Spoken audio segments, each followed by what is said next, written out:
जय हिंद दोस्तों, कैसे हैं आप सभी का हमारे YouTube channel connect to exam पर स्वागत है। जैसा कि आप लोग जानते हैं, इस यूट्यूब चैनल पर आप लोगों के लिए हम मैथ का प्रैक्टिस सेट लेकर आए हैं। आप लोग हमारे साथ प्रैक्टिस सेट लगाइए और अपनी तैयारी को बेहतर बनाइए। चलिए हम सीधा चलेंगे क्वेश्चन पर सॉल्व करते करते आपको कुछ ट्रिक सीखने को मिलेगा, कुछ नए क्वेश्चन मिलेंगे, कुछ आप लोग के आसान क्वेश्चन मिलेगा। जैसे एग्जाम में पैटर्न बनता है, सेम उसी तरीके से बनाया गया है इस क्वेश्चन सीरीज को। आप लोग इसको जरूर अटेम्प्ट करिए और अपने दोस्तों के साथ जरूर शेयर करिए। चलिए अब बीच में हम कोई बातें नहीं करेंगे, अब हम सिर्फ और सिर्फ पढ़ाई करेंगे। ठीक है, चलिए अगला देखिए हमारा क्वेश्चन आ गया है। पहला क्वेश्चन हमारा देखिए परसेंटेज से है। हम हर चैप्टर को लगभग कवर करने की कोशिश कर रहे हैं एक सेट में। ठीक है, तो हर सेट में आपको कुछ न कुछ नया सीखने को जरूर मिलेगा। चलिए देखिए पहला क्वेश्चन हमारा आ गया है। कह रहा है कि एक संख्या से 40 घटाए जाने पर यह घटकर स्वयं के 60% के बराबर हो जाती है, संख्या ज्ञात कीजिए। देखिए क्वेश्चन तो ये बहुत ही आसान है। ठीक है, तो आप लोगों को एग्जाम में किस तरीके का अप्रोच होना चाहिए वो चीज़ हम आपको सिखाएंगे। बाकी इस क्वेश्चन को सॉल्व सभी कर लेंगे। ठीक है, तो आप लोग क्या एक्स्ट्रा अप्रोच कर सकते हैं उसको हम सिखाएंगे आपको। देखिए कहा है कि एक संख्या से 40 घटाए जाने पर जब उस संख्या को मान लेते हैं कि यक्स, पहले तो हम यक्स मान के लगा सकते हैं। यक्स में से अगर हम 40 घटा देंगे तो वो क्या हो जाएगा, 60% के बराबर हो जाएगा। इसका मतलब ये है कि इस संख्या में से क्या हुआ है कि 40% घटाया गया है। पेन देखिए कह रहा है कि जब घटाया गया उसके बाद बचा कितना है, 60%। किसी भी संख्या, हम जानते हैं किसी भी संख्या आपस में क्या होती है, 100% हो रही है। कुछ चीजें घटाए जाने के बाद अगर वो 60% बच रहा है, इसका मतलब है वो कितना घटाया गया है, 40%। 40% वो क्या हुआ है, घटाया गया है। और ये 40% घटाया गया है, ये किसके बराबर, और लेकिन रियल वैल्यू में कितना घटाया गया है, 40 घटाया गया है। ठीक है, यहाँ पे क्या हो रहा है, हो जाएगा कि 40% बराबर 40, तो 1% बराबर कितना हो जाएगा, 1% बराबर हमारा कितना हो जाएगा, 1 हो जाएगा। हमसे पूछा है 100%, तो 100% बनाने के लिए हमें क्या करना होगा, ये 100% का मान हो जाएगा 100। तो इस क्वेश्चन का जो हमारा आंसर होगा वो कितना हो जाएगा, 100 हो जाएगा। बाकी आप अगर इसको बेसिक से लगाते तो यक्स मान लेते कि मान्य वो संख्या यक्स है, उसमें से 40 घटाए जाने के बाद वो 60% के बराबर हो जाता। तो हम कह देते हैं कि x माइनस 40 बराबर कितना है, 60%। तो यक्स का मान कितना हो जाता, ये जो x माइनस 40 है ये 60% के बराबर होता। तो हम यहाँ से 1% का मान निकालते, फिर 100% का मान निकालते। ठीक है, तो ये आप इस तरीके से क्वेश्चन को नहीं सॉल्व करेंगे। आप लोग डायरेक्टली आप पकड़ने की कोशिश करिए। डायरेक्टली यही है कि कोई संख्या घटाने के बाद 60% बन रहा है, तो इसका मतलब उसमें से कितना घटाया गया है, 40%। 40% का मान कितना है, 40 है, तो 1% का मान 1 होगा, 100% का मान कितना हो जाएगा, 100 हो जाएगा। तो इसका ऑप्शन नंबर डी सही होगा। ठीक है, चलिए अगला देखिए। अगला क्वेश्चन हमारा क्या है, कहा है कि दो अंकों वाली संख्या में 18 जोड़ने पर उस संख्या के अंक आपस में बदल जाते हैं। अंकों का गुणनफल 8 है, तो संख्याएं ज्ञात कीजिए। इस तरीके के क्वेश्चन में आप लोग को ज्यादा लॉजिक लगाने की कोई जरूरत नहीं है। हम सीधा सीधा ये चेक कर लेंगे कि हम सीधा इस क्वेश्चन को सॉल्व करने के लिए सीधा ऑप्शन मेथड सबसे बेस्ट होता है। आप लोग हर ऑप्शन को उठाकर देखिए, जो कह रहा है उसको अगर प्रूफ हो रहा है तो आंसर। कहा है कि किसी संख्या में 18 जोड़ने पर, अगर हम 42 में 18 जोड़ेंगे तो कितना हो जाएगा, 60 हो जाएगा। और क्या कहा है, आपस में बदल जाते हैं, तो ये आपस में तो बदल नहीं रहा है, तो हमारा ये गलत हो जाएगा बिल्कुल भी। ठीक है, दूसरा कहा है कि उनका गुणनफल जो है वो 8 है, गुणनफल 8 होना चाहिए। यहाँ पे देखिए 3 में 2 का गुणा करेंगे तो ये कितना हो जाएगा, 6 हो जाएगा, जो कि ये गलत हो जाएगा। यहाँ पे देखिए 4 दूनी 8 और 8 एक 8, इसी दो में से कोई एक होगा। तो अब इसको कैसे सॉल्व करेंगे, देखिए कहा है कि 18 जोड़ना है, तो 18 में 18 जोड़ेंगे तो कितना हो जा रहा है, 36 हो रहा है। ये तो हमारा आंसर बिल्कुल नहीं होगा। तो बचा लास्ट में कौन सा, डी। ठीक है, तो इस क्वेश्चन में हम 18 जोड़कर आपको दिखाते हैं। अगर हम इसमें 18 जोड़ते हैं तो कितना हो जाएगा, 18 24 कितना हो जाएगा, ये 42 हो जाएगा।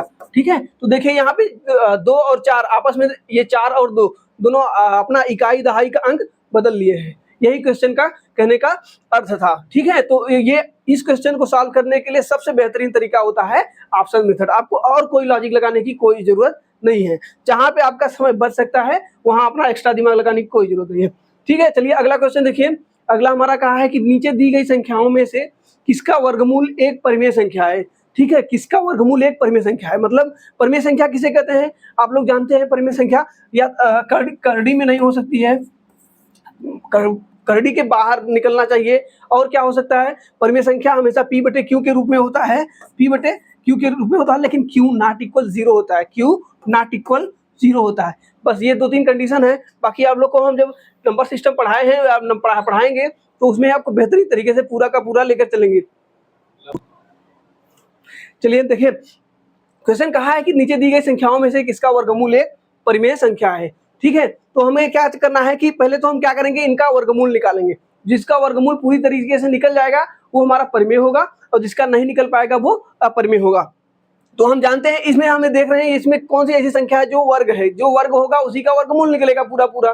बाकी देखिए 136 हमारा वर्गमूल नहीं निकलेगा, 120 भी नहीं निकलेगा, 128 भी नहीं निकलेगा। जो ऑप्शन नंबर ए है ये हमें दिख रहा है, ये 12 का स्क्वायर है, तो हमारा जो आंसर होगा यही होगा, क्योंकि जिसका वर्ग निकलेगा, जिसका जो संख्या वर्ग होगी उसी का वर्गमूल निकलेगा पूरा पूरा, जो वर्ग नहीं होगा उसमें नहीं निकलेगा। आप इसको अगर निकाल के देखेंगे, 136 को कड़ी में से बाहर निकालना चाहेंगे तो कुछ ऐसी संख्याएं जरूर रह जाएंगी जो कड़ी से अंदर ही रह जाएगी। तो इस तरीके के क्वेश्चन का आंसर जो होगा हमारा 144 हम देख रहे हैं। देखिए, आप लोगों को अगर अपना कैलकुलेशन और अपने एग्जाम में स्पीड बढ़ाना है तो आप लोगों को कुछ चीजें याद रखना होगा। क्या क्या? जैसे 1 से लेकर के 30 तक, कम से कम 1 से लेकर 30 तक का वर्ग एकदम आपको मुंह जुबानी याद होना चाहिए। ठीक है, वर्ग होना है, और कम से कम 20 तक का वर्गमूल घन याद होना चाहिए, 20 तक कम से कम। बाकी अगर आप 30 तक याद कर रहे हैं तो आप लोग को और बेहतरीन होगा। बाकी 30 तक वर्ग तो कम से कम जरूर याद होना चाहिए। अगर आप याद है तो आपका समय एग्जाम में जरूर बचेगा। अगला क्वेश्चन देखिए, अगला क्वेश्चन दिया गया है, नीचे दी गई संख्याओं में से कौन सी परिमेय संख्या। देखिए, परिमेय संख्या से 2 क्वेश्चन और आ गया है। देखिए, हम जानते हैं कि जो संख्याएं कड़ी से बाहर निकलेंगी वही होती है परिमेय। कड़ी के अंदर रह गई तो उसमें से कुछ भी अगर अंदर रह गया है कड़ी के तो वो परिमेय संख्या नहीं होगी। देखिए, कड़ी में जो 8 है, कड़ी में 8, इसका अगर हम वर्गमूल निकालेंगे तो ये पूरी तरह से नहीं निकलेगा। तो ठीक है, ये तो हमारी क्या हो जाएगी, अपरिमेय। ये हमारा आंसर गलत हो जाएगा। ये देखिए 64 कहा है कि नीचे दी गई संख्या में से कौन परिमेय संख्या नहीं है। तो हमारा जो देखिए परिमेय संख्या नहीं है, बाकी तो और सब क्या होंगे, परिमेय संख्या होंगी।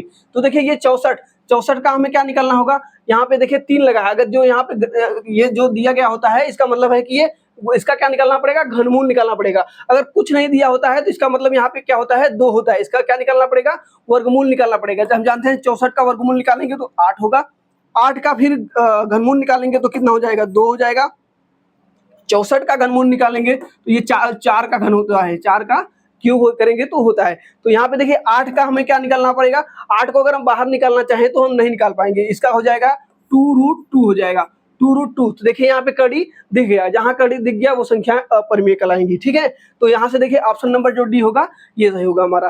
ठीक, कुछ नहीं करना है, आप लोग को कुछ बेसिक बातें पता होनी चाहिए, बाकी आप बहुत ही आसानी से क्वेश्चन को सॉल्व कर दो। एकदम सेम टू सेम यही क्वेश्चन आपको एग्जाम में देखने को जरूर मिलेगा। ठीक है, तो आप लोग इस तरीके के क्वेश्चन को, लैंग्वेज को जहां समय बच सकता है आप वहां बचा लीजिए। ठीक है, इस तरीके के हम सेट बनाए हैं। चलिए देखिए अगला क्वेश्चन हमारा, ये देखिए ये भी कैलकुलेशन से आता है, इसको भी सॉल्व बहुत ही आसान है, लेकिन अगर आप लोग को कुछ तरीके पता होंगे और जल्दी से कर सकते हैं। देखिए यहाँ पे हमें दिख रहा है क्या, 777 777 777 777। आप लोग जानते हैं कि अगर कहीं लिखा गया है 1 सही 1/2, इसका मतलब होता है कि 1 + 1/2। ठीक है, 1 + 1/2। तो इसी को हम कह सकते हैं कि यहाँ 777 को लिख सकते हैं क्या, 777 + 1/5। ठीक है, तो इसी तरीके से सब में से निकल जाएगा 777 777। तो कितना 777 है, 1 2 3 4 है। ठीक है, तो अब देखिए हमें कैलकुलेशन को कम समय में भी करना है, इसको भी ध्यान में रख के करना है। तो देखिए 77 को हम क्या लिखेंगे, 777 गुणे 4 और प्लस, अब क्या बचेगा यहाँ पे 1/5 2/5 3/5 4/5। अब इसको हम क्या करेंगे, जब हम देख रहे हैं हर बराबर है तो अंश को जोड़ लेंगे। अंश को जोड़ेंगे कितना हो जाएगा, 3 3 6 4 10 10 बटा कितना हो जाएगा, 5 हो जाएगा। 10/5 को हम सॉल्व करेंगे तो कितना हो जाएगा, 2 हो जाएगा। तो यहाँ पे हमें एक्स्ट्रा कितना जोड़ना पड़ेगा, 2 जोड़ना पड़ेगा। अब देखिए इस तरीके के क्वेश्चन को कैसे का सॉल्व किया जाता है उसको भी समझिए। अब देखिए यहाँ पे हमें पूरी कैलकुलेशन को भी कभी कभी जरूरत नहीं पड़ेगी। यहाँ से हम करेंगे 7 चुके 28 होगा। ठीक है, 28 में 2 जोड़ेंगे तो 0 होगा, तो लास्ट का इकाई अंक हमेशा 0 आएगा। तो यहाँ से देखिए ये 2 अंक ऐसे ही खत्म हो गए। ठीक, अगला हम अगर नहीं अब नहीं निकल रहा है तो हम 1 अंक और निकाल सकते हैं। 4 से 28 हासिल लगा था कितना, 2, 4 से 28 2 30 हो जाता है। ठीक है, 30 हो जाता था, लेकिन यहाँ पे जब 0 हुआ तो 1 अंक इधर अभी आ गया, तो 18 लास्ट में कितना होना चाहिए, 18 होना चाहिए। तो यहाँ पे देखिए 0 0 है, ये तो हमारा नहीं होगा। अब बचा कौन सा, बी। हमें पूरी कैलकुलेशन को भी नहीं करना है, आप लोग को पूरी कैलकुलेशन को भी नहीं करना है। देखिए एग्जाम अब टाइमिंग का बात है, ठीक है। बाकी क्वेश्चन सबको आता है, सारे क्वेश्चन सब लगा ही लेते हैं, लेकिन आप कम समय में, कितने एक्यूरेसी के साथ क्वेश्चन को सॉल्व करते हैं, यही निर्णय करेगा आप। चलिए देखिए थोड़ा कैलकुलेशन में कहीं गलती हुआ है।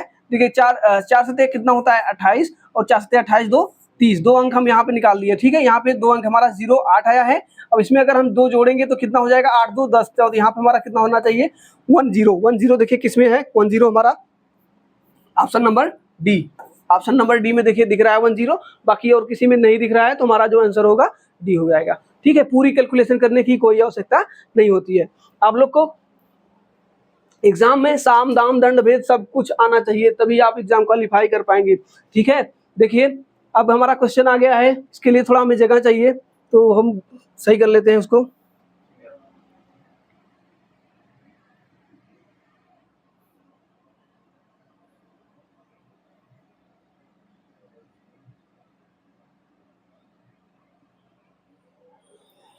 चलिए देखिए, ये हमारा टाइम एंड वर्क से क्वेश्चन आ गया है। टाइम एंड वर्क का क्वेश्चन है, कहा है कि ए और बी किसी कार्य को 18 दिन में कर सकते हैं, बी और सी उसी कार्य को 15 दिन में कर सकते हैं, जबकि ए और सी किसी कार्य को 12 दिन में कर सकते हैं। देखिए टाइम एंड वर्क एक ऐसा चैप्टर है जो आपको हर कंपटीशन एग्जाम जिसमें भी मैथ पूछा जाता है, कंपलसरी ये क्वेश्चन बनाता ही बनाता है। तो आप लोग को इस क्वेश्चन में कई तरीके के क्वेश्चन बनते हैं, तो इसके लिए हम चैप्टर वाइज भी क्लास ले चुके हैं। आप लोग अगर नहीं देखे हैं तो वहाँ पर भी जाकर के देख लीजिए। बाकी आपको ये प्रैक्टिस सेट से भी हम आपको बहुत सारा चीज़ क्लियर करते चले जाएंगे, ठीक है। तो देखिए इसमें स्मार्ट तरीका यही है कि कुछ नहीं करना है, जो कहा है उसको हम लिखते चले जाएंगे। कहा है इसमें क्या, ए प्लस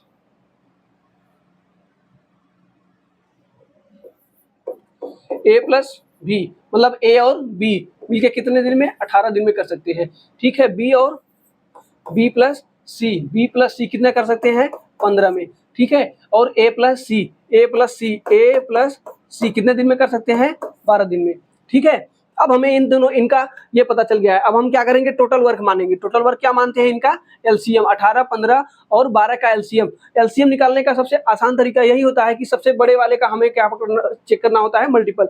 एलसीएम वही संख्या होती है, 3 अगर संख्याएं हैं वही संख्या होगी, जो सबसे बड़ी वाली संख्या होगी उसका मल्टीपल ही कोई होगा, ठीक है। मल्टीपल तो सभी का होगा, तो सभी का होगा, तो उसमें सबसे बड़ा कौन है 18, तो हम 18 का मल्टीपल चेक कर लेंगे, जिसमें ये सभी आ जाएंगे वही हमारा आंसर होगा। तो देखिए यहाँ पे हम अगर हम चेक करना चाहें तो कितना होगा, 18 का मल्टीपल हम चेक करें तो 18 का मल्टीपल अगर यहाँ से हम 18 दूना 36 में 15 कटेगा नहीं, 18 3 54 में भी नहीं, 72 में भी नहीं, 90 में भी नहीं, हम सीधा चलेंगे 18 दाम में 180। अगर हम 180 एलसीएम मान लेते हैं, आप यहाँ पे एक वर्क मानना है, कुछ भी मान सकते हैं आप, 100 माने 200 माने 500 माने कुछ भी मान सकते हैं, लेकिन मानने के लिए कुछ ऐसी संख्या मानते हैं ताकि हम आसानी से कट जाए और हमें कैलकुलेशन में आसान बनाए, ठीक है। आप 101.1 2 3 4 कुछ भी मान सकते हैं, ठीक है, ये आप स्वतंत्र हैं। आप इसको कैलकुलेशन करके दिन भर बैठ करके सॉल्व करते रहिए, जरूर आएगा आंसर। तो हम इस तरीके के क्वेश्चन में क्या होता है कि एलसीएम माना जाता है, और एलसीएम क्या माना है, मान लिए है, इसी एलसीएम को हम टोटल वर्क मानते हैं।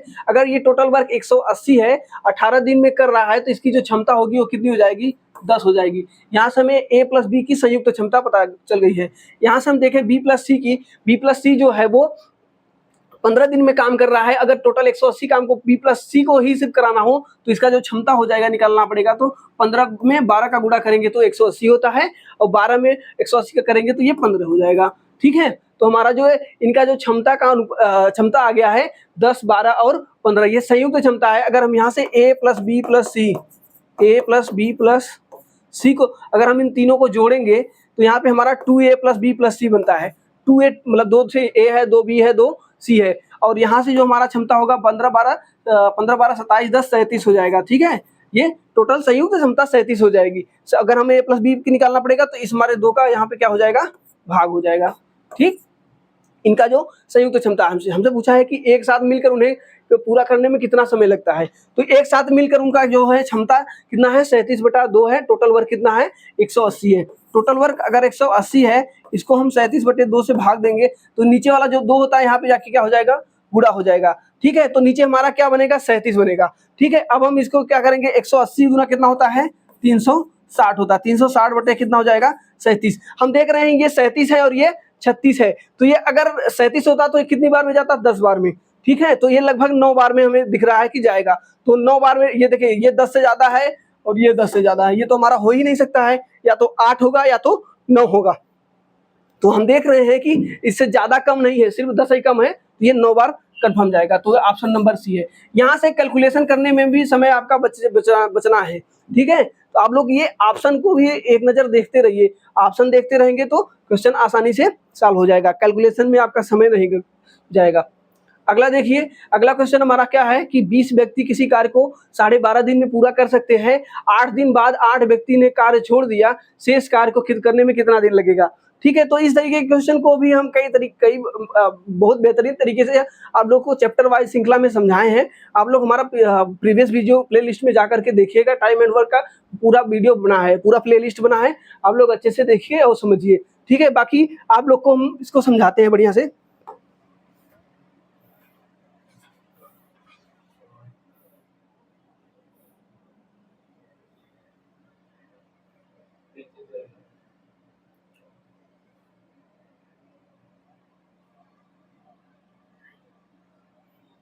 देखिए, कहा है कि 20 व्यक्ति किसी कार्य को 12.5 दिन में पूरा कर सकते हैं। ठीक है, 8 दिन बाद 8 व्यक्ति ने कार्य छोड़ दिया है, शेष कार्य को करने में कितना दिन लगेगा।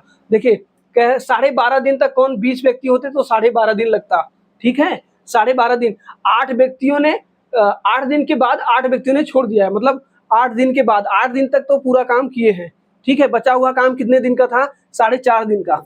कितना था, 4.5 दिन का काम। जो 4.5 दिन में 20 लोग काम करते, अब इसी काम को कौन करेगा, 20 में से 8 लोग चले गए हैं, तो बचे कितने हैं, 12 लोग। कितने दिन लगेंगे, x दिन। बस सीधा यहाँ से हम डायरेक्ट आंसर निकाल लेंगे। देखिए, कहाँ से 4 से कटाएंगे तो 4 तिहाई 12, और ये 4 पंचे 20 हो जाएगा। 3 से कटाएंगे तो 15 तिहाई 45, 1.5 हो जाएगा। 15 पचे 75, 7.5 कितना हो जाएगा, 7.5। ठीक है, जो कि ऑप्शन नंबर डी। देखिए, कैलकुलेशन से आसानी से आप बच गए हैं। ठीक, आप एक लाइन में इस क्वेश्चन को कैसे सॉल्व किए हैं आप लोग समझिएगा। इसमें कहा है कि अगर 20 व्यक्ति होते पूरे तो कितना दिन लगता, 12.5 दिन लगता। कह रहा है कि 8 दिन बाद चले गए हैं।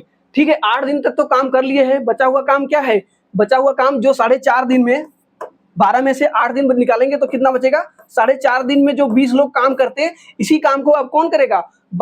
20 में से कितने चले गए हैं, 8 लोग चले गए हैं, बचे हैं कितने, 12 लोग। कितने, 12 लोग। कितने दिन तक करेंगे, x दिन तक। हमें इसी का मान निकलना है। एक सिंगल लाइन में आप कटाएंगे तो हमारा कितना आ जाएगा, 7.5 डे। ठीक है, मतलब 7.5 दिन में ये काम क्या हो जाएगा, पूरा हो जाएगा। ठीक है, बाकी आप लोग कई तरीके से आप लगा सकते हैं, जो आप लोग का अप्रोच है। आप लोग हमारे नए अप्रोच को भी थोड़ा सीखिएगा, ये भी बहुत ही अच्छा ट्रिक होता है और एक सिंगल लाइन में बिना कंफ्यूजन के आंसर दे देता है। चलिए देखिए,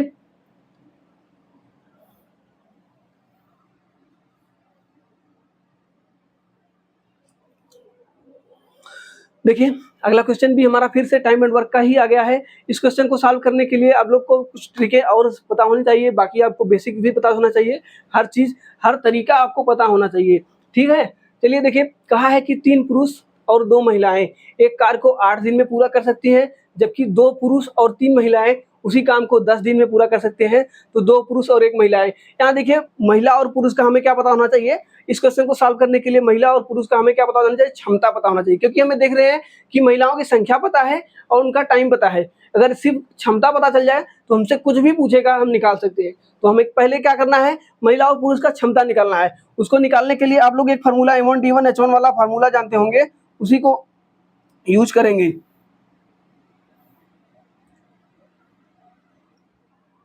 देखिए, कहा है कि 3 पुरुष और 2 महिलाएं, 3 पुरुष 3 मेल प्लस 2 वुमेन। ठीक है, कितने दिन में कर सकते हैं, 8 दिन में। ठीक है, और इसी काम को कौन करेगा, इसी काम को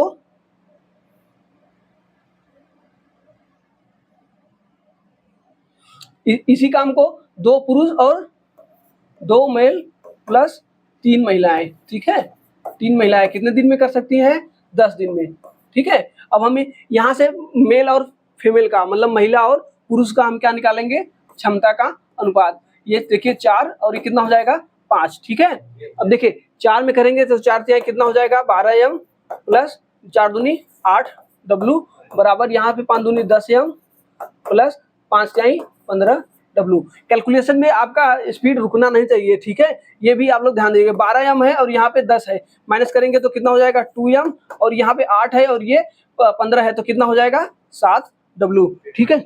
मेन और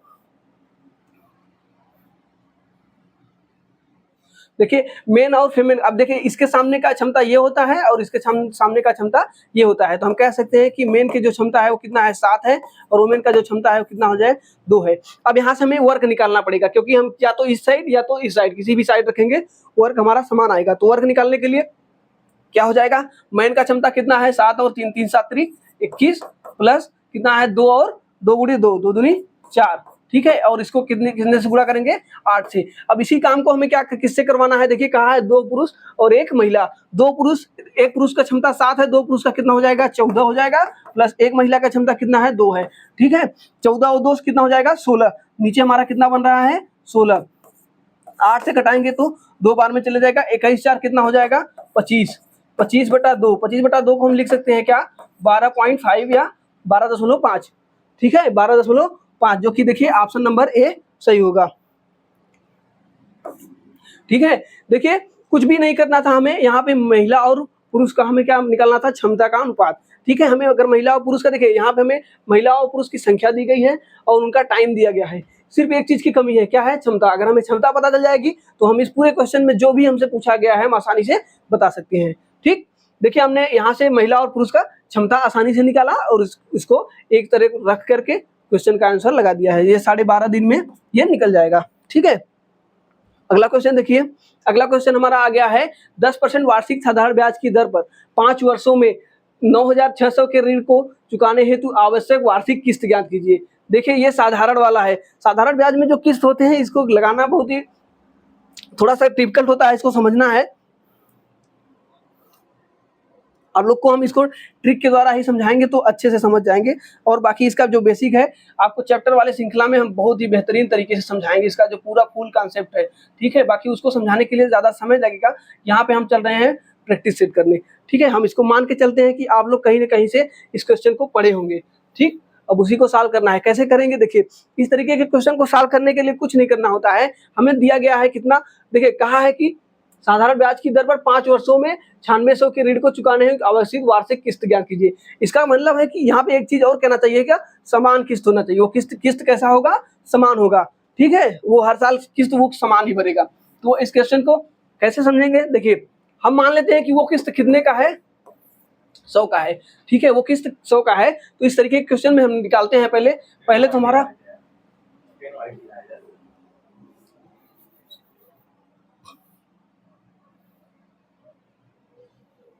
देखिए क्या होता है, कितने वर्ष का है, हमें 5 वर्ष का है, ठीक हो। तो 5 वर्षों के लिए हमें यहाँ पे देखिए क्या होता है कि पहले वर्ष हमारा क्या होता है, जो हमारा किस्त होगा हर साल, तो हमारा किस्त कितने बार होगा 5 बार, 100 हम मान लेते हैं कि जो किस्त है हमारा 100 है, ठीक है। तो पहले वर्ष के लिए क्या होगा 110, नहीं पहले वर्ष तक कोई ब्याज नहीं लगता है, फिर हमारा कितना होता है 100 होता है, दूसरे वर्ष 110, जितने परसेंट को दिया है बस आप इसी में से 10-10 ऐड करते चलिए, यहाँ पे कितना हो जाएगा 120 और 130 और 140, देखिए 1 2 3 4 5 हो गया है, ठीक है। हमें ये क्या दिया गया है, ये हमें मूलधन दिया गया है, मतलब हमें ये इतना ऋण दिया गया है, तो इसका मान कितना है देखिए। अब इसको हम टोटल जोड़ेंगे तो जोड़ेंगे कितना हो जाएगा 1 2 3 4 5, तो 500 तो यही हो जाएगा, 5 और 4 3 7 7 2 9 1 10, टोटल कितना हो रहा है 600, ठीक है। ये 600 का मान हमें दिया गया है और 100 ये प्रत्येक किस्त का मान पूछा है, ठीक है। तो हमें कितने यूनिट का मान पूछा है 100 यूनिट का मान पूछा है, 600 यूनिट का मान हमें दिया गया है, कितना दिया गया है 9600, ठीक है। 600 यूनिट का मान हमें दिया गया है 9600, तो हम 600 से भाग दे देंगे, और हमसे पूछा कितने का है प्रत्येक किस्त, तो प्रत्येक किस्त हम माने कितने हैं 100, तो हम 100 का मान निकालेंगे, 0 से 0 कटाएंगे तो ये जाएगा 16 छक्का 96, तो हमारा जो प्रत्येक किस्त होगा वो कितने का होगा 1600 का होगा, कितने का होगा 1600 का, ठीक। इस तरीके से साधारण ब्याज के किस्त निकाले जाते हैं। आपको किस्त निकालने में सबसे आसान होगा सीआई, मतलब चक्रवृद्धि ब्याज का जो किस्त होता है वो आसान होता है, और साधारण ब्याज का जो किस्त होता है वो थोड़ा सा उससे डिफिकल्ट होता है। बाकी आप लोग आसान भाषा में समझिएगा, जितना परसेंटेज यहाँ पे दिया गया होगा उस पहले वर्ष के लिए 100 मानिए, दूसरे वर्ष उतना ऐड करते हुए चले जाइए। अगर यहीं पे कहा होता कि 5% प्रति वर्ष, मतलब 5% का ब्याज लग रहा है, तो हम कहते हैं कि हाँ 100 एक 100 करते हैं, फिर अगले वाले में 105, फिर अगले वाले में 110, फिर अगले वाले में 115, फिर अगले वाले में 120। जितने साल कहा होता है उतना ऐसे करते हुए चले जाते हैं। और यहाँ पे जोड़ने के बाद जो आता है यही हमारा मूलधन आता है। उसके बाद जो किस्त होता है वो समान होता है। ये समान किस्त वाले में ये नियम फॉलो होगा। ठीक है, इस तरीके के ट्रिक को भी आप लोग समझे रहिए। चलिए अगला देखिए, अगला क्वेश्चन हमारा कहा है कि एक धनराशि P 10 वर्षों में दोगुनी हो जाती है साधारण ब्याज की दर पर। ठीक है, वह धनराशि 20 वर्षों में कितनी हो जाएगी, यही हमसे पूछा है। तो देखिए इस क्वेश्चन को थोड़ा सा हम आपको और बढ़िया से समझाते हैं।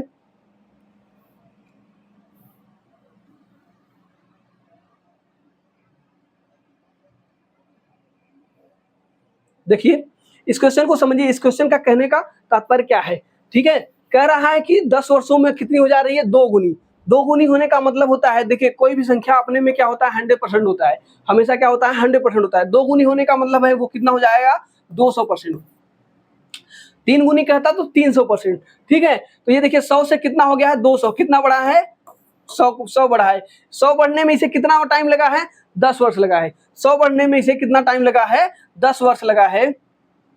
ठीक है, 100 होने में इसे 10 वर्ष लगा है, तो 20 वर्ष में कितना हो जाएगा, तो 20 वर्ष में कितना हो जाएगा, ये 20 वर्ष में कितना बढ़ेगा, 200 बढ़ेगा।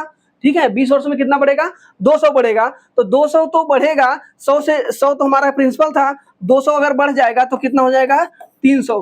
तो हम कह सकते हैं कि अगर 10 वर्षों में वो 2 गुना हो रहा है तो 20 वर्षों में कितना होगा, 3 गुना होगा, ना कि 4 गुना। अगर आप लोग सही से नहीं समझेंगे तो आप सीधा यहीं से कह देंगे कि 10 वर्षों में 2 गुना हो रहा है तो 20 वर्षों में 4 गुना हो जाएगा, जबकि ये इसका आंसर गलत हो जाएगा। तो P से कितना हो जाएगा, 3P हो जाएगा। ठीक है, इसका जो आंसर होगा वो कितना हो जाएगा, 3P। 3P का मतलब होता है 3 गुना, P का मतलब होता है, P हमारा प्रिंसिपल है। तो जैसे यहाँ से हम 100 माने थे, तो हम अगर यहाँ पे अगर हम P मानते तो हमारा जो बनता, जो मिश्रधन मिलता, मिश्रधन कितना होता, 3P।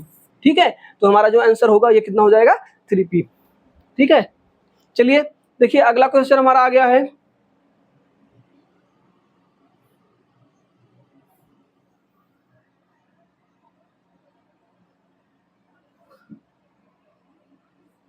देखिए अगला क्वेश्चन हमारा आ गया है प्रॉफिट और लॉस से। ठीक है, तो कहा है कि एक दुकानदार अपने ग्राहकों को 20% छूट देकर भी 25% का लाभ अर्जित करता है, तो उस वस्तु का अंकित मूल्य क्या होगा जिसका क्रय मूल्य दुकानदार के 600, मतलब क्रय मूल्य हमें दिया गया है। ठीक है, हमें क्रय मूल्य दिया गया है, हमसे पूछा क्या है, अंकित मूल्य। ठीक है, वस्तु का अंकित मूल्य हमसे पूछा है। तो हम जानते हैं सीपी और एमपी का एक रेशियो, सीपी और एमपी। ठीक है, सीपी और एमपी का एक रेशियो होता है। सीपी और एमपी का रेशियो यही होता है कि जितने का हमें छूट देगा, हमें छूट देगा तो 100 माइनस डिस्काउंट, 100 माइनस डिस्काउंट होता है। और एमपी का जो रेशियो होगा कितना हो जाएगा, 100 प्लस माइनस प्रॉफिट। ठीक है, ये भी प्लस माइनस चलेगा। ठीक है, ये भी हमारा प्लस माइनस चलेगा। ठीक, यहाँ पे प्लस माइनस प्रॉफिट होगा। अगर हमारा अंकित मूल्य और सीपी का जो हमारा रेशियो बनता है वो यही बनता है। कहा है कि 20% छूट दिया है, 100 में से 20% छूट दे जाएगा तो कितना हो जाएगा, 80 हो जाएगा। और 25% का लाभ होगा तो 100 में 25 जोड़ेंगे तो कितना हो जाएगा, 125 हो जाएगा। इसको अगर हम कटाना चाहें तो कटा सकते हैं। कितने से कटेगा, देखिए 5 से कटाएंगे तो ये जाएगा कितना, 16 25 80, और इसको 5 से कटाएंगे तो ये कितनी बार जाएगा, 25। 16 और 25 का रेशियो आ गया है। हमें दिया गया है 600। 600 क्या है, इसका सीपी है। 600 जो हमारा क्या है, सीपी है, लेकिन सीपी का हमारा जो रियल वैल्यू है कितना है, 16 है। हमसे पूछा क्या है, अंकित मूल्य। अंकित मूल्य हमारा कितना हो जाएगा, 25। अब देखिए इसको हम कटाएंगे तो क्या होगा, 16 दिख रहा है, 16 से हम कटाएंगे तो 4 से 4 चौके 16, और इससे 4 से कटाएंगे तो 150 हो जाएगा। ठीक है, अब इसको भी कटा सकते हैं हम, 2 से कटाएंगे तो, और इसको कटाएंगे तो कितना हो जाएगा, 75। अब इसी को सॉल्व कर लेते हैं, हमारा दशमलव में आएगा। तो दशमलव में देख रहे हैं एक ही अंक दिख रहा है हमें, हम बिना पूरा क्वेश्चन सॉल्व किए भी आगे चल सकते हैं। ठीक है, तो हमारा जो ऑप्शन नंबर होगा ए सही होगा। बाकी आप गुणा करके भी देख सकते हैं, बहुत बड़ा कैलकुलेशन नहीं है। 25 पंचे 125, हासिल लगा कितना 12, और 25 सत्ते 175 होता है। 175 और 12 कितना होता है, 187। ठीक है, 187। ठीक है, उसके बटे कितना हो रहा है, 2 हो रहा है। जब भी ऐसी कोई संख्या हो तो हमें कुछ नहीं करना होता है, यहाँ पे 5 से गुणा कर दीजिए तो हमारा यहाँ पे क्या बन जाएगा, ये यहाँ पे 10 बन जाएगा, एक अंक दशमलव लगा देंगे। 5 बचे कितना हो जाएगा, 5 बचे 25। ठीक है, 5 पचे 25 और 5 सत्ते 35, 35 और 2 कितना हो जाएगा 37, 0.1 अंक पे आएगा। तो हम देख रहे हैं जो ऑप्शन नंबर ए है, कैलकुलेशन करेंगे तो यही आएगा 937.50। ठीक, चलिए अगला क्वेश्चन देखिए। अगला क्वेश्चन हमारा फिर से आ गया है प्रॉफिट एंड लॉस से ही, डिस्काउंट से।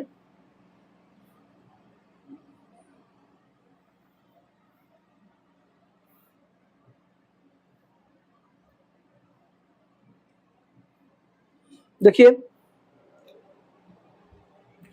कहा है कि एक वस्तु 10% की छूट पर 3600 रुपए में बेची गई, यदि छूट 15% हो तो वस्तु का विक्रय मूल्य ज्ञात कीजिए। ठीक है, तो ये जो हमारा 3600 है ये क्या है, 3600 जो है हमारा छूट देने के बाद है, कितने परसेंट का छूट दिया गया है, 10% का।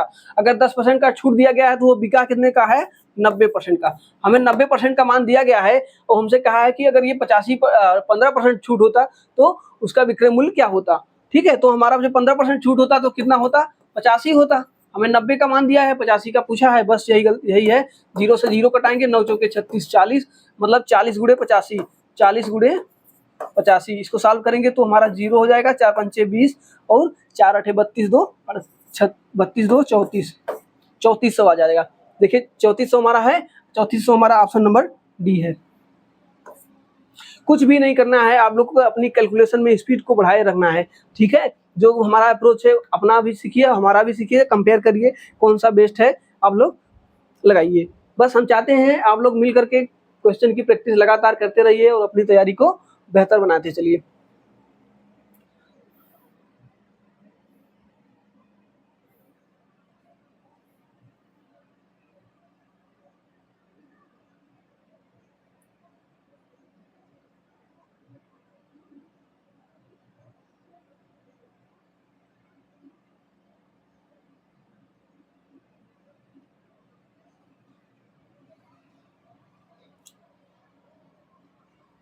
चलिए देखिए कहा है कि दो व्यक्तियों की आय का अनुपात 7 और 5 है। ठीक है, और उनके संगत व्यय का अनुपात कितना है, 9 और 7। वे क्रमशः 1700 और 1100 की बचत करते हैं, तो प्रत्येक व्यक्ति की संगत आय ज्ञात कीजिए। इस तरीके के क्वेश्चन में आप लोग को बेसिक जरूर आना चाहिए, क्योंकि ये क्वेश्चन बहुत ही तरीके से घुमा सकता है। तो आप लोग को कैसे होता है बेसिक इसका समझिएगा। हमें यहाँ पे देखिए क्या दिया है, पहला आय है और दूसरा क्या है, व्यय है। तो हम यहाँ पे देखिए x और y, इसमें देखिए दो चर होंगे, दो चर हमें मानना पड़ेगा, क्योंकि हमें यहाँ पे देखिए आय अलग चीज होता है और व्यय अलग चीज होता है। दोनों आय आय होते हैं तो हम चर को एक ही मान सकते थे, लेकिन यहाँ पे हमें चर को दो मानना पड़ेगा। कैसे सॉल्व करेंगे, देखिए कहा है दो व्यक्तियों की आय का अनुपात कितना हो जाएगा, 7x और 5x। और क्या कहा है, इनके व्यय का अनुपात कितना है, हम क्या मानेंगे, 9y और 7y। ठीक है, अब हमसे कहा है यदि वे क्रमशः 1700 और 1100 की बचत करते हैं। हम जानते हैं बचत क्या होता है, आय माइनस आय में से व्यय को घटा लेंगे, जो बचेगा वही हमारा क्या हो जाएगा, बचत हो जाएगा। तो ये हमारा क्या था, आय था, और ये हमारा क्या था, व्यय था। ठीक है, आय और व्यय हमें पता चल गया है। तो 7x में से 9y, 7x माइनस 9y बराबर हमारा जो पहला समीकरण बनेगा वो कितना हो जाएगा, 1700, और यहाँ से 5x माइनस 7y बराबर कितना हो जाएगा, 1100। ठीक है, ये हमारा दो समीकरण पता चल गया है। हमें पता है दो समीकरण से दो चर का अलग मान निकालना हो तो हम क्या कर सकते हैं, इनको बराबर करके घटा बढ़ा के चेक कर सकते हैं। ठीक है, तो हम यहाँ से x और y का मान निकालेंगे। x और y का मान कैसे निकलेगा, देखिए ये 5x है और ये 7x है, और यहाँ पे 7y है और 9y है, किसी भी एक को बना लेते हैं। हम यहाँ पे पहले x को बराबर कर लेते हैं। x को बराबर करने के लिए हमें यहाँ पे 7 से गुणा करना पड़ेगा और यहाँ पे 5 से गुणा करने का। जब इस यहाँ पे गुणा करेंगे तो x तो हमारा खत्म हो जाएगा। ठीक है, और क्या होगा, देखिए हम यहाँ पे घटाएंगे तब खत्म होगा, ये समझिएगा आप। ठीक, तो यहाँ पे हम 7 से गुणा करें तो यहाँ भी 7 से गुणा करेंगे, 7 से 49y हो जाएगा, और यहाँ पे 9 है और यहाँ पे 5 है, 9 से कितना हो जाएगा, 45y। ठीक है, तो हम घटाएंगे तो हमारा देखिए ये दिख रहा है कि ये माइनस है और ये प्लस है। 49 में से 45 जाएगा तो कितना बचेगा, 4y। ठीक है, अब यहाँ पे कितने का गुणा हो जाएगा, 5 का, और यहाँ पे गुणा कितने हो जाएगा, 7 का। 17 25 कितना होता है, 85, 850, और यहाँ पे 11 850 और डबल जीरो होगा ना, डबल जीरो ये है, 17 25 85, और यहाँ पे 11 से 77, 7700। तो इसको माइनस करेंगे तो कितना हो जाएगा 0 0, 15 में से 7 जाएगा तो 8, और ये 7 में से 7 जाएगा तो 0। 4y तो y का मान निकल 4 से कटाएंगे 4 दूनी 8, तो y का मान हमें पता चल गया। y का मान हमें क्या पता चल गया 200 है। ठीक है, y का मान अगर हमें जब 200 पता चल गया है, हमसे पूछा है कि प्रत्येक व्यक्ति की संगत आय ज्ञात कीजिए। y का मान हमें पता चल गया है कितना है 200। अगर हम y का मान 200 है और x का मान निकालेंगे तो हम किसी भी समीकरण में रख सकते हैं, या हम क्या कर ले कि देखिए हमें y का मान पता चल गया है तो हम कह सकते हैं कि हम किसी एक समीकरण में भी रख के सॉल्व कर सकते हैं। देखिए कहा है कि हमारा 5x माइनस 7y बराबर कितना आया था, 5x माइनस 7y बराबर हमारा कितना था 1100। ठीक है, तो हमें y का मान पता है, 7 दूनी कितना हो जाएगा 1400, 14 इस तरफ माइनस है उस तरफ जाएगा तो प्लस हो जाएगा। हम कह सकते हैं कि 5x बराबर हमारा 11 और 14 कितना हो जाएगा 2500। ठीक है, 11 14 2500 हो जाएगा। 5 से कटाएंगे तो 5 5 25, x का मान हमें पता चल गया, x का मान कितना है 500। तो यहाँ अब हम क्या करेंगे, देखिए अब हम ऑप्शन से भी एलिमिनेट करना स्टार्ट करेंगे। देखिए 500 हमारा क्या आ गया है, x का मान पता चल गया है। हमें क्या पूछा है आय का जो उनका आय है, आय का जो रेशियो हमारा कितना है ये है, तो आय का रेशियो हो जाएगा, x का मान कितना है 5, 500 7 5 3500, क्या हो जाएगा 3500, और यहाँ पे 5 5 कितना हो जाएगा 2500। ठीक है, 3500 और 2500 जहां होगा वो हमारा क्या हो जाएगा आंसर हो जाएगा। तो देखिए ऑप्शन नंबर डी में दिख रहा है आपको 3500 और 2500। ठीक, आप लोग कुछ चीजें पता करनी होगी, बाकी आप देखिए इस समीकरण से x और y का अलग अलग मान निकाल सकते हैं। ठीक है, तो आप लोग को ये वाला मेथड आना चाहिए कि दो चर बनते हैं, दो चर से जब समीकरण बनता है, एक रैखिक समीकरण जब बनता है तो दो समीकरणों से अलग अलग मान निकालना था बस। ठीक है, चलिए अगला हमारा ऑप्शन नंबर डी आ गया है। ठीक है, ऑप्शन नंबर डी इसका करेक्ट आंसर है। देखिए ये तो आपको आना ही चाहिए, ये हम आप लोग को इसलिए बताए हैं कि इस तरीके के क्वेश्चन से आपको अलग अलग बहुत कुछ पूछा जाता है, तो आप लोग ये पूरा प्रोसेस जानते रहेंगे तो आपका दिमाग खुलेगा, अपने मन से नया क्वेश्चन बनेगा तो सॉल्व कर लेंगे।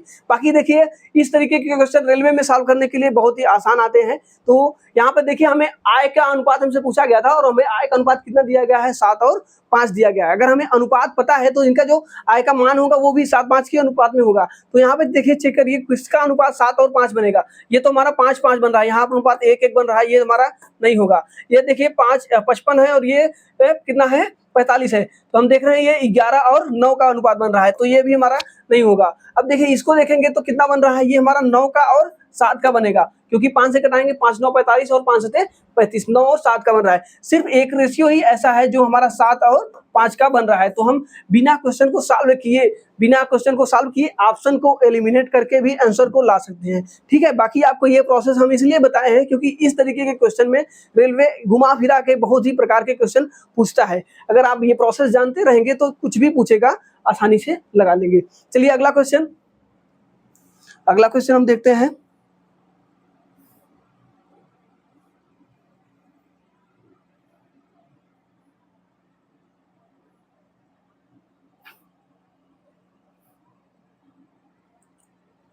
अगला क्वेश्चन देखिए आ गया है हमारा, कहा है कि दो संख्याओं का योगफल कितना है 80 है और उनका अंतर है 8 है। ठीक है, पहली संख्या और दूसरी संख्या का अनुपात ज्ञात कीजिए। पहली संख्या और दूसरी संख्या का अनुपात ज्ञात कीजिए। ठीक है, कहा है दो संख्याओं का योग 80 है, अगर योग 80 है तो उनके जो रेशियो का मल्टीपल होगा वो भी 80 होगा। ठीक है, अभी आप लोग को रेशियो का बताए हैं, तो 11 और 9 कितना हो जाता है 20 हो जाता है। 11 और 9 कितना हो जाता है 20 हो जाता है। हम ये कह सकते हैं कि डी वाला ऑप्शन हो सकता है। अगर आप चेक करते हैं 12 और 11 कितना हो जाएगा 23, 23 का मल्टीपल कभी भी 80 नहीं होगा, तो हम इसको भी गलत मानेंगे। 11 और 13 को जब ऐड करेंगे तो हमारा बनेगा 24, जो कि ये भी 80 को पूरी तरह से विभाजित नहीं करेगा, तो हमारा ये भी गलत हो जाएगा। 13 9 कितना होता है 22 होता है, 13 9 22 होता है, 22 भी 80 को नहीं करेगा, तो हम इसको भी गलत साबित कर सकते हैं आसानी से। इस देखिए हमने ऑप्शन को एलिमिनेट करके भी आंसर ला दिया है। बाकी आपका ये प्रोसेस क्या है, देखिए कहा है कि a प्लस बी बराबर कितना होता है 80, और कहा उनका जो अंतर है a माइनस बी बराबर कितना दिया गया है 8। ठीक है, आपको ये दोनों समीकरण पता चल गई हैं। अब इन दोनों समीकरण से हमें ए और बी का मान निकालना है। अब देखिए, हमें अगर ए का मान निकालना है तो क्या करेंगे, जोड़ करके आधा, जोड़ के आधा करेंगे। क्यों करेंगे, देखिए इसको जो हम जोड़ेंगे तो बी से बी कट जाएगा और ये बन जाएगा 2a। 2a करेंगे तो 80 और 88 कितना हो जाएगा, 88 हो जाएगा। 2 से कटाएंगे तो कितना हो जाएगा, 44। एक संख्या अगर 44 है, अगली संख्या क्या हो जाएगी, 80 माइनस 44। 80 माइनस 44 करेंगे तो कितनी हो जाएगी, 36। 36 और 44, देखिए इनका जो अंतर होगा वो कितने का है, 8 का है। ठीक, तो हमारा जो आंसर होगा कितना हो जाएगा, 44 और 36। तो इसको हम 4 से कटाएंगे तो 4 से कटाएंगे तो 11 बार, और इसको कटाएंगे तो 9 बार। 11 और 9, 11 और 9 का रेशियो आ गया है। तो हम ऑप्शन नंबर डी को आगे मार करके चल देंगे। ठीक, चलिए अगला देखिए, अगला क्वेश्चन हमारा क्या है।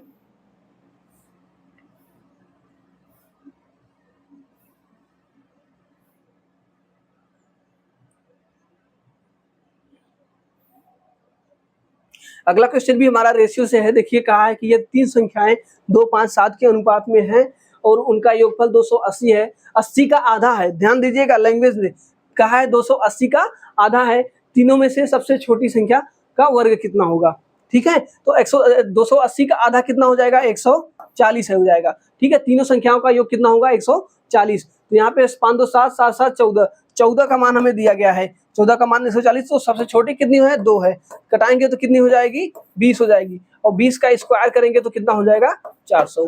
ठीक है, 20 का स्क्वायर करेंगे तो क्या हो जाएगा, 400, जो कि ऑप्शन नंबर ए सही होगा। ठीक है, कुछ नहीं था, बस जो कहा था इसमें लैंग्वेज से खेला था। लैंग्वेज कहा था आधा वाला, उसको ध्यान देना है। आप लोग जल्दी जल्दी में इसको क्वेश्चन को, जो क्वेश्चन एकदम 100% सही हो सकता है वो भी कभी कभी गलत होता है। ठीक है, तो आप लोग इस तरीके के क्वेश्चन को भी लैंग्वेज से समझे रहिएगा। देखिए अगला क्वेश्चन आ गया है। अगला क्वेश्चन कहा है कि 3 नल PQR द्वारा अलग अलग एक टंकी को भरने में के लिए लिए गए समय का अनुपात है। ठीक है, और इनमें कौन सा नल सबसे तेज भरेगा। आप समझिएगा, सबसे तेज कौन भरेगा, जो सबसे तेज भरेगा उसको सबसे कम समय लगेगा। ठीक है, सबसे तेज जो भरेगा उसको सबसे कम समय लगेगा, क्योंकि हम जानते हैं कि जिसका क्षमता ज्यादा होता है वो समय कम लेता है, और जो समय ज्यादा लेता है उसकी क्षमता कम होती है। तो इसमें हम क्या देख रहे हैं कि अगर PQR है तो ये हमारा P हो जाएगा, ये Q हो जाएगा और ये R हो जाएगा। तो हम देख रहे हैं कि सबसे कम मान किसका है, Q का है। तो सबसे कम मान Q का क्या है, ये टाइम का रेशियो है। तो जिसका समय कम लगेगा उसकी स्पीड क्या हो जाएगी, ज्यादा हो जाएगी, या उसकी क्षमता ज्यादा हो जाएगी। तो सबसे ज्यादा तेज कौन होगा, Q होगा। ठीक है, ऑप्शन नंबर सी सही होगा।